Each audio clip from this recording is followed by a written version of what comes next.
রাষ্ট্রদ্রোহ ও মানহানির মামলাসহ ৫ মামলায় খালাস পেয়েছেন বিএনপির চেয়ারপারসন বেগম খালেদা জিয়া। সকালে ঢাকার সিএমএম কোর্টের বিচারক এই রায় ঘোষণা করেন। রায় শেষে খালেদা জিয়ার আইনজীবী মাসুদ আহমেদ তালুকদার বলেন, ৪ বছর আগে মামলার বাদী মৃত্যুবরণ ও সাক্ষী অনুপস্থিত থাকায় মামলা থেকে খালাস পেয়েছেন বেগম জিয়া। এই মৃত্যু রিপোর্টে দেখুন বিস্তারিত। জননেত্রী পরিষদের সভাপতি এবি সিদ্দিকীর করা মুক্তিযোদ্ধাদের কটূক্তি, ভুয়া জন্মদিন সহ মানহানির ৫টি মামলা থেকে খালাস পেলেন সাবেক প্রধানমন্ত্রী ও বিএনপি চেয়ারপারসন খালেদা জিয়া।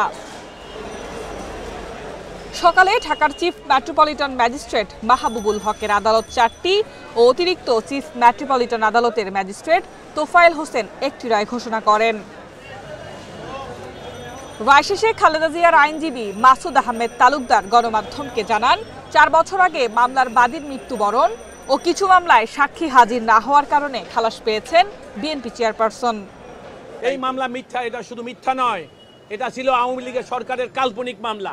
এবং আমি বলেছি, কিন্তু নাম সর্বস্বহীন পরিচয়হীন মানুষ, তারা আওয়ামী লীগের আনুকূল্য পাওয়া, দুর্নীতিতে সামিল হওয়া এবং রাষ্ট্রযন্ত্র ব্যবহার করে খালেদা জিয়ার নামে মামলা করলে সরকারের কাছাকাছি যাবে, দুর্নীতি করতে পারবে, সেই কারণেই সেই অসৎ উদ্দেশ্যে এই মামলাগুলো করা হয়েছিল।